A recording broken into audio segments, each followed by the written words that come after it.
Good evening, everybody, and welcome to Take Two Radio. I'm your host, Pam, and tonight, of course, I have my lovely, pretty, nice, I sucked up enough, my co-host, Dawn. Wait a minute, I was beginning, I don't think you were introducing me. Are you sure you don't have someone else that's co-hosting with you tonight? Good grief, woman. And hello to you, Pam. Hello, audience. Hello, listeners. So glad that you're here tonight, and I'm glad to be here as well. Well, good, because you have no choice. You have absolutely no choice. Gosh, you make it sound like you got me tied up in the studio here or something, like I was I do. Oh, okay. Well, you didn't want people to know that? No, I really didn't want people to know that I was here against my best wishes or against my will per se, but so I think they can kind of read through the monotony here and understand that that's not the case. But anyway, yeah. Gosh, I hope you've had a good day. My day has been the day from well, I'm not going to say it on air, but I think you can all kind of get an idea. From heck. It's just been a really hectic day, and I'm really just finally glad to be home from my day job and doing this, which is what I love. So it's nice to just finally be away from that craziness and doing something else. So and plus on top of that, it rained all day today. It was just dreary, nasty, ugly day all day, which didn't help matters. So I hope where you are, it has been a lot nicer. I hope the listening audience has had a beautiful sunny day. Actually, it was beautiful here. It was 45 degrees and sunny. I went outside with, not a winter jacket, but a little bit heavier than a light jacket.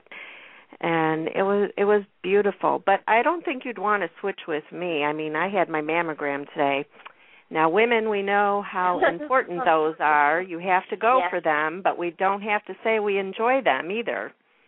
Well, that's something that has never bothered me. I mean, I know that women have all kinds of experiences with that sort of thing, but that is something that has never been, like, a major concern to me. Like, I've never freaked out before going or really got apprehensive or anxious, It's just one of those things. I mean, I've been through other things that I thought were worse. So to me, that's just so, it's not as bad. But it depends on, I think it's a case-by-case situation, too. There's two things. There's one, the machines are not like they used to be. I mean, before they were really very, very uncomfortable. Although it's a quick minute, they have you on there until they turn you a different way and get another view. But, I mean, they really squish you, and that hurt a lot. And then also, with the machines being better, of course, I don't have the pain that I used to.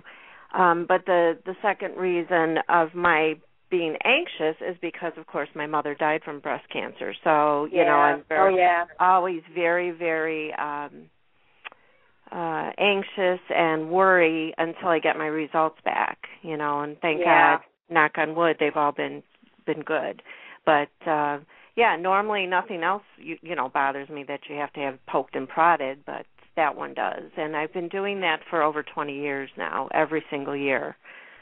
So ever since she was diagnosed.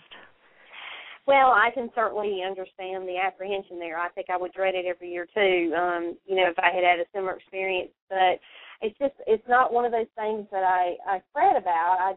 I know I have to do it. But, it doesn't mean it's one of my favorite things to do, but it's not one of my least favorite. If I had my choice between going for that or some other aspect of yearly annual female checkups, I think I'd choose that any day.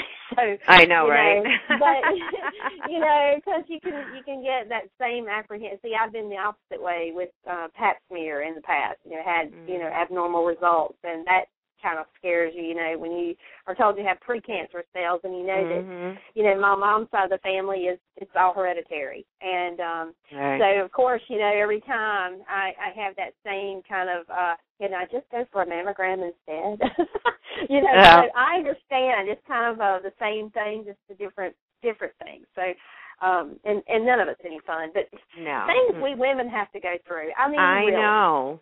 I want to just let our listeners know that we're waiting for our guest, Ed Quinn, to call in, and that's why we're babbling like crazy people. So I hope you don't mind our topics. We are crazy people, but, you know, I mean, we do what we can do. We do the best we can do. Actually, no. Well, you know, it is a topic, but it is one that I think deserves to be talked about because definitely all women have to go through it, and all women have, you know, or all women should. Hopefully all women should. Do. Yeah. And hopefully all women are, you know, take care of themselves and you know, health-wise, and make sure that they stay on top of these things because it's these preventative measures, as much as we dread them, that tend to prevent things from getting too far along. And we have someone in the studio, so I wonder if that's him. Okay, let's check. Yeah. Hello, is this Ed? It is. Oh, good. You just saved our listeners from us babbling until you got on the phone. I was having a little trouble going between Twitter and the phone, trying to find your phone number, but I worked it all out in the end. Oh. And I was also waiting for my band members to leave. I'm at the rehearsal studio, and I thought the last thing you'd want was like clanking cymbals and, you know, knocking over guitars. Well, we would have enjoyed them playing music, you know, with you singing, an impromptu concert. Yeah, I don't know. I mean, the iPhone's pretty incredible, but I'm pretty sure. You know how when your friends, like, you know, they go to a concert and they love it, and they send you, like, a movie of it, and all you hear is just blaring, like, amplifier and white noise. Mm-hmm. I'm pretty sure that's what we'd sound like over the phone, too. So. Well, you could have did maybe an acoustic version. We could have done an acoustic version. We definitely could have, but I don't know. I used to do acoustic stuff, but that's kind of just gone away. Now everything just seems to be Full Metal Jacket. I don't know why, but it is. Well, let's start with that. You know, since we're talking about music, we'll talk about your new EP that's out, and you know how you got into music and all that stuff. The EP is Love. Oh, my gosh. I just went blank. Love Out Light. Lights Out Love. Lights Out Love. I always get it backwards. Why do I do that? That's terrible. I'm sorry. That's all good. That's all good. Yeah. No, I bought it, though. I love it. Go ahead. Well, thank you very much. And no, it was kind of a labor of love. I've been playing music my whole life. I was really fortunate to grow up in Berkeley, California, and you know, you kind of end up doing what your friends do, and you know what the kids in the neighborhood do, and you know it was just a time where you know, like rock and roll was just it was in its heyday. You know, it was early '80s, and it was you know, and everybody was trying to be a really, really good guitarist, and you had to work at it really hard, and there were it was an incredible music scene there, you know, especially in the hard rock kind of vein, and the best thing being is that there was a struggling musician by the name of JOE SATRIANI who was teaching guitar at the corner of Rose and Grove, and a little guitar shop, you know, probably a 100-square-foot guitar shop, and so he just kind of, you know, we were all basically lining up and learning to play from him, and you know, joining bands, and so it's one of those kind of great things when you do it when you're real young. You kind of have it with you, and then you know you put it away. Like I didn't really play much when I was in college. When I first got to LA and was studying acting, I started playing around with some friends, and we ended up forming a band and playing a lot of shows in Hollywood, all over the Sunset Strip, and got signed, and then it all fell apart, and you know, and then I kind of gave it up again for a while. But my drummer James and I have sort of kept at it, and so this we started playing again, I don't know, about 5 years ago, and started putting music together. A good friend of mine, Joseph Sifford from Nashville, Tennessee, who had moved out here, wanted to produce it, and we just kind of started, you know, in his house, just started recording songs. We recorded about 12 songs, at least 5, and so we hope to release the next 6, you know, later in the year or so. And so it's so that's kind of about it. So it's just kind of one of those things, one of those sort of labor of loves you just sort of kind of keep at and keep putting music out, and if people enjoy it, then it's you you couldn't be more flattered. Well, and what is, being that you have been a musician pretty much all of your life, as you sit down to write music, do you have a process of doing that? I mean, or does it kind of come to you like at the most, unexpected times, if you will? It really does. A lot of a really good singer-songwriter friend of mine, Chris Lloyd, once said that he did his best writing either really early in the morning wired on coffee or really late at night really drunk. So it was just, and what that told me was that it was, you just never know. I always like to something catches my interest, a person's struggle, like a series of events. I never really write if I'm going to write about a relationship, it won't be about one, it'll be about several, but, sort of a through line that I see with all of them.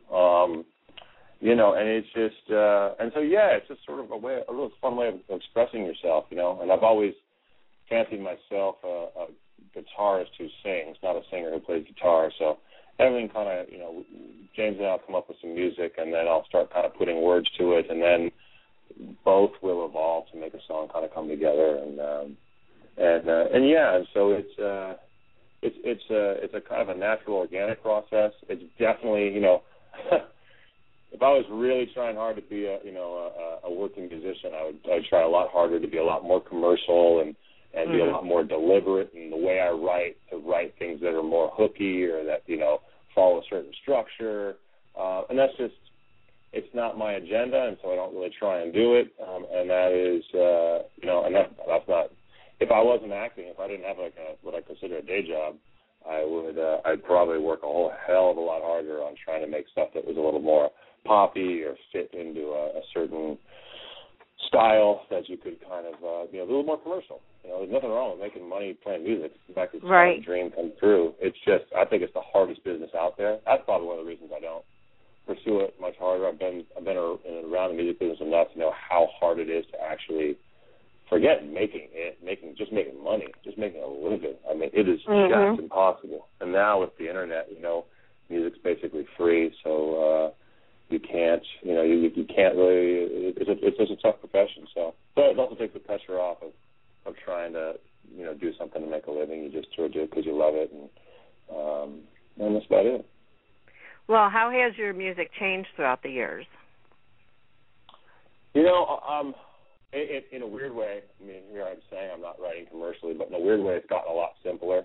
The last bands that James and I were in, Mad Theory and Scattergood, we were very, all our songs were 6 minutes, and time changes, and chord changes that were really, I don't know.